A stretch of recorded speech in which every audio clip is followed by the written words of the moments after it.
Are we feeling festive? Hello, my lovely people. I hope that nobody will be harshly brought back down to earth if I mention the C word at this point in the year. But as of today, it is the 2nd of November. So, as I'm sure you'll know, if you're a knitter or a crocheter or a crafter, that is basically Christmas. Already over, in fact. Um, there is a reason why I am not a big Christmas knitter. Mainly lack of patience, lack of time, and too much pressure to make festive things for the last 3 months of the year that I don't find particularly enjoyable. But the one thing that I do love, which goes along with my knitting hobby, is browsing for patterns. So I thought I'd do a little roundup of 10 Christmas gifts that I will definitely never make.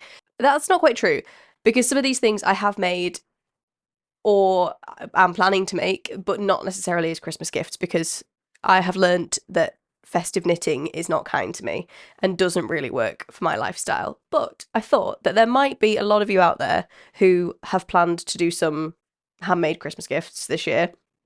And maybe you'll be glad of a bit of inspiration if there are people that you're maybe struggling to think of what they might like, or you just want to try something new or want to branch out and find some new patterns that are out there. So hopefully I can be helpful on that front.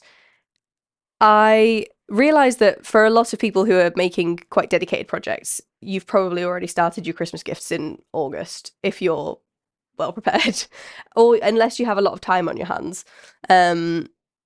It's probably not feasible to knit a jumper for somebody between now and the 25th of December. For most people, obviously, some people are miracle workers, so it doesn't apply to everyone.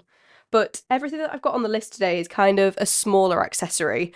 I'm not going to say that they're like single skein projects because that's not necessarily true, but they are all definitely, I think, for a normal adult with a full-time job, achievable to knit in the next sort of less than 8 weeks. Is it 7 weeks? I don't know how long it is. I don't want to think about it. Never mind. Anyway, I will say I love Christmas. I sound like a right Scrooge starting the video like that.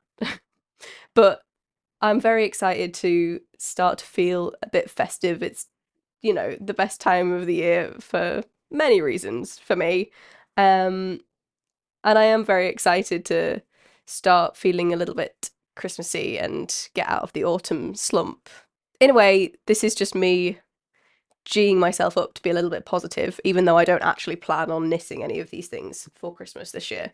I have made gifts for people in the past, but I've sort of learned from my experience with those that it's not something I want to be doing regularly. And that's not to say that I'll never knit anyone a gift for a event like a Christmas or a birthday or whatever, because I'm sure it will definitely happen in the future, but I'm not one of those people who commits to going, oh, all my gifts this year are going to be handmade, because I know that that's just not realistic for the way that I work. I also like making things for myself too much. Call me selfish. I said it.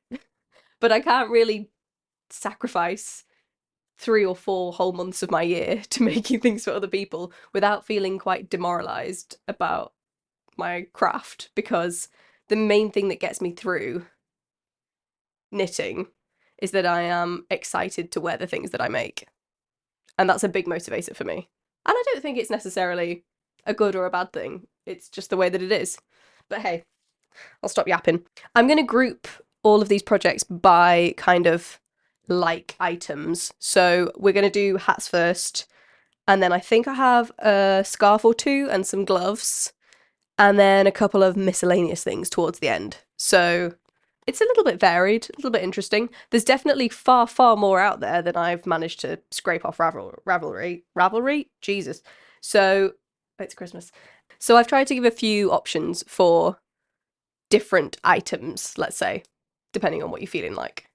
And the first one on the list is a pattern called Blomstra by a designer whose name I'm going to absolutely butcher, which is Kaiser Vuorela Fredriksson. This is a really simple colourwork beanie in a kind of Fair Isle stranded colourwork technique. And it's just using 2 colours. I believe the original pattern is for Rauma Finnel. and a mohair. But to be honest, I feel like any sport weight yarn would probably do the job for this because I don't believe there is any steeking, which might need one of those toothier Nordic or Shetland yarns. So you can probably use up whatever you have in your stash. And I think more than anything, it's just a really, oh my God, sorry, the sun's just come out. I'm being blinded. I think more than anything, it's just a really funky floral pattern that I like a lot. It's been something that's been sat on my queue for quite a while now. And whenever I need to make another beanie, which is definitely not at the moment because I own enough, or I need a gift for somebody, I think that this one is pretty up there on the list. And it says in the pattern that it also only uses between 230 and 315 meters of yarn, depending on the size. So it's not too much. I think meter wise, it should be pretty speedy, even though it is colour work, which I know can slow some people down. But at least it's fun. It's better than a stockinette beanie. Hey, at the end of the day. So the next maybe headwear pattern is in fact not a beanie, but a balaclava hood type business, which I think is a nice variation if you want to make something that's maybe functional as a hat, but like me, you own too many hats or you're a bit bored of knitting them or whatever the case may be. So this is the Serpent Balaclava by Milena Paulina, which is a pattern that I've made in the past, but I don't currently own because I think I frogged the arm for something else. Can't remember what. It was a great pattern though. I really enjoyed it. I will say I think it fits quite snug. So if you're a fan of the type of balaclava hood that you can kind of take up and down without ruining your hair, or maybe you want something that's a bit more fitted because it's a bit warmer and it will keep the heat in, but personal preference. I will say though, just take it into account when you're making this because I think it would be very easy to maybe just size it up with a bigger needle or thicker yarn or whatever. And I actually think it would be just as effective if you made it slightly larger, and it could be kind of a bit baggier and comfortable to put over a coat with a collar or whatever.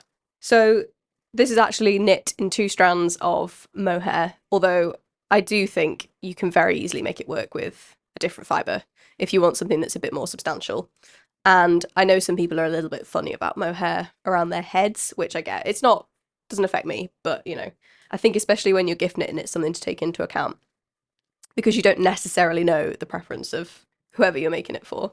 And this one's knit on 3 and 4 millimeter needles. And I believe if you're using the pattern mohair, they say that you need about 100 grams of mohair, which is not too much. Oh, and apparently it's made with 4 strands held together, not 2, like I thought. I lied. Even better.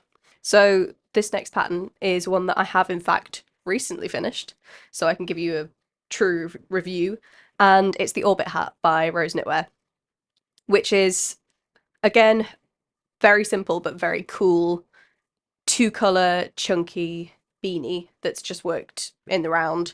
And it kind of uses this really interesting cable technique where you work the cables without slipping any of the stitches or slipping stitches onto a cable holder, if that makes sense. I think you'd have to have read the pattern to understand it, but I'll try and find the video where I talk about it in more detail in case you're interested in hearing about mine. But again, I think if you're looking for something that's really quick, I believe this only took me 3 days or 4 days, maybe, because it is chunky yarn and it's on, 7 or 8 millimeter needles, 8 millimeter needles, which means that it just runs up so quickly. So if you're in a pinch and it's getting close to Christmas, this is a great suggestion. I also think it's slightly different because a lot of beanies that you get are double knit or Aran, and I feel like you don't see too many chunky beanies that have kind of interesting stylistic design elements, and this is definitely one of them. So if you're looking for something that's a bit of a challenge but it's also not too time consuming a project, I think this is a great suggestion. And next up is a scarf pattern which has been on my Ravelry queue again for a very long time, but it's something that I've just not really got around to, or I've not had the yarn to use, which is the main reason that I've not made it yet. But this is the Pressed Flowers kerchief by Amy Christophers, which uses double knit yarn, and it's very cool because it's got this mosaic kind of knitting technique. I know a lot of people have heard of the Pressed Flowers series of patterns because she has many, I want to say 6 or 7 different garments that use this same pattern and technique. But the kerchief I think is very cute just because it is like a little neck scarf, almost like the one I've got on today actually. but obviously I didn't knit this. And this only uses just over 200 meters of yarn, so it's a great stash buster as well. I think it's one of those that can work for different seasons. I feel like I see a lot of people knitting this in the summer or in the spring as a kind of lighter garment out of cotton or whatever, but I don't see why it couldn't work in a wool. I also think wool would really help with the mosaic knitting to sort of keep it structurally sound. Sorry, I'm back. I was just suddenly being blinded then.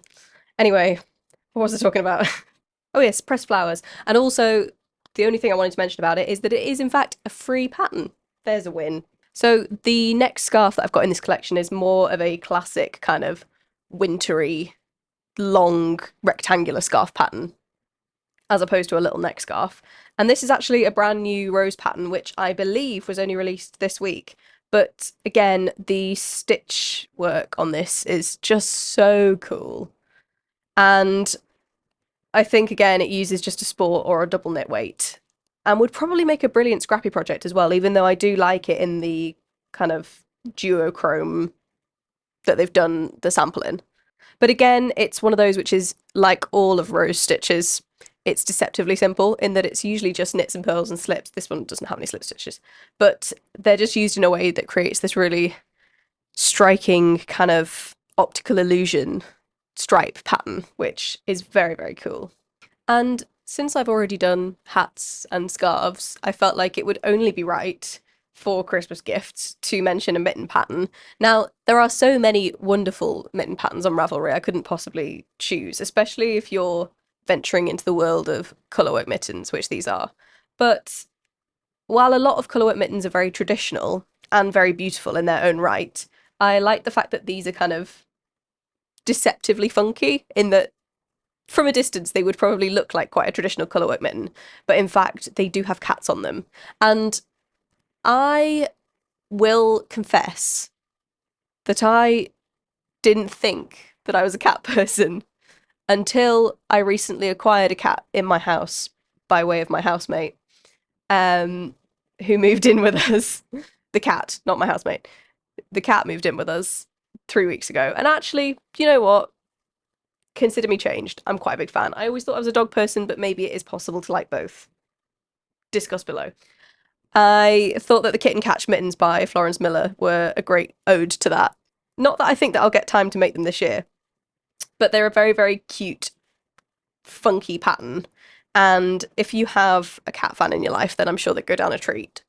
They're also only knit using 2 colours of fingering weight yarn, so even though it's stranded colourwork, you're not juggling kind of multiple colours, which can get a bit more complicated. This next pattern here is something that I have seemed to be seeing all over my Instagram and all over my TikTok feed, so I don't know what's going on with these slippers, but they're clearly fabulous. I think I'm also covering quite a few newly released patterns in this list, which is interesting. I don't always do that. I don't necessarily exclusively look for new patterns, but I think these things have been cropping up a lot on my social media, so maybe I'm more peripherally aware of them. But these are the Sailor Slippers by Annie Germain, and these are, again, like a very classic slipper pattern, a felted striped slipper. But these ones are actually knit in super bulky yarn, which I don't think is that common, but if you're somebody who has a lot of super bulky in your stash that you struggle to use, then I think felting it is a fabulous option because it does, I think, felt better than a lot of finer yarns. And again, the stripe pattern that she's used for these is just very, very funky and cool. And I love the fact that they have a kind of contrasting coloured cuff at the top. And if you're someone who maybe doesn't wear a lot of winter accessories like hats and scarves and gloves, or maybe you've made a lot of them and you're a little bit bored of them, a slipper is a great option because you don't have the sort of painstaking toil of working your way through a pair of socks on 2.5mm needles, but you still get to put something warm on your feet. So I think that's a bit of a win-win, really. And what's interesting about these as well is that I think they're worked flat, and I'm not quite sure how that works, but I believe you work the pieces separately and then sew the soles on before felting, from what I've seen people do. But then I haven't read the pattern, so don't quote me on that. I'm going to move on to our third and final rose pattern of the video for today, which is one which I've been itching to make for a very long time. but I don't necessarily know if I would have much use for it. So it's something that if I were to ever make this pattern, I think I probably would make as a gift for someone else. Again, I just think it's absolute genius the way that it's constructed. This is the Helix bag, which is a sort of spiral knit stitch shoulder bag. Although the designer on the sample, I'm sure you can actually use traditional yarns for this, but I think it's a great option for those fun, unique novelty yarns that you can never find an excuse to use, or as the designers used in the sample, fabric yarn as well, which I'd love to try at some point because I am a sewist, and I think if you're a sewist, I say sewist liberally, like not very official one, but if you have a lot of scrap fabric, like if you're into sewing or whatever, it would be a great way to use up some of your fabric stash on a knitting project, I think. And if I came across a textile that I thought would work well as a kind of fabric yarn, I am really, really keen to try this bag. If anyone has made this and uses it, I'd be really interested to know how it holds up because I think my worry with knitted bags is always that they're just not going to have the structure to hold any kind of weight in the contents, even if you're not, overloading them with your shopping. I just worried that they'd lose their shape and possibly stretch out a bit more than a crochet equivalent. But I'm willing to be proven wrong. I'm very keen to be proven wrong. And this, again, I think if you're someone who wants to knit for somebody who's not necessarily a knitwear wearer, this is a very, very cool substitute. The one thing which may be slightly problematic is the fact that it uses 15mm needles, which is not a size that I know I don't own, and I'm sure a lot of people wouldn't own, so you might have to go out of your way to buy them, or possibly adapt the pattern for something slightly narrower. But again, I think if you were investing in massive needles, I actually don't even want to think about what they're like to knit with. I would just say that you can just cling on to the fact that the finished object will be really beautiful, so that'll make it worth it. Now, if you're like me and you live in a moderately cold Victorian terrace, then you probably use a lot of hot water bottles. I know I do. I've already got both of my hot water bottles out for this year, and I use them most days, in fact, because I think when you live in a house with cold bones, sometimes central heating doesn't quite cut it. But this is a knitted hot water bottle cover, which is something that I'm really, really keen to make and will probably end up making before the end of this year. But I'm not going to do it as a Christmas present. So I can't say I've broken my word. This is actually a free pattern which has been released by my local knitting shop, which are just up the road from me. And I think it's beautifully simple, but is a great option to show off maybe a hand-dyed or a really interesting variegated yarn that you might have, or to use up your scraps and do it stripy, or maybe you could even go wild and make up your own colourwork chart. I have no idea. I feel like this is just a really cozy little homeware project that most people would get a lot of use out of if you live in the right climate. And I believe this pattern's been written for double knit yarn, but it only uses about 150 meters, so only just over a skein, I think, if my maths is correct. And this one is worked in the round on 3.5mm needles. I'm not quite sure how you get the hot water bottle into the cover, but I'm sure that becomes apparent in the pattern. It's also a pattern that's available for free. So now the last pattern on the list here is possibly a little bit of a cheating option. But I do think if you're like me, maybe you don't want to commit to making a whole knitted Christmas gift for somebody. Maybe you just want to make some little trinkets to give away to people or to tie onto the tops of presents. Or maybe you want to make a Christmas garland for someone. And when I saw the tiny tree socks by Summer Lee, I thought there is actually a pattern that I could break my I hate knitting socks mantra for because they're just so dinky and cute. How could you not? And if you've got someone, if you are someone who has a lot of sock yarn to use up, that's maybe in smaller quantities and you don't feel like doing scrappy socks and weaving in millions of ends, that's a great option. And I feel like even though these are designed to be tree ornaments, they would also work perfectly if you strung them up together to make a garland or, I don't know, some kind of alternative decoration. And I feel like they would just be very, very satisfying because I reckon you could work one of these up in half an hour, given that they only use apparently around 25 meters of yarn. And they are on 2.25mm needles, so they would be quite fiddly. But I think they're knit with an afterthought heel, which would hopefully take some of the difficulty with the small heel turn out of the process. This pattern is also available for free, I will say. So I think if I'm going to break my Christmas gift ban this year and do something from this list, it would probably be these. Okay, so that is all for my little pre-Christmas roundup.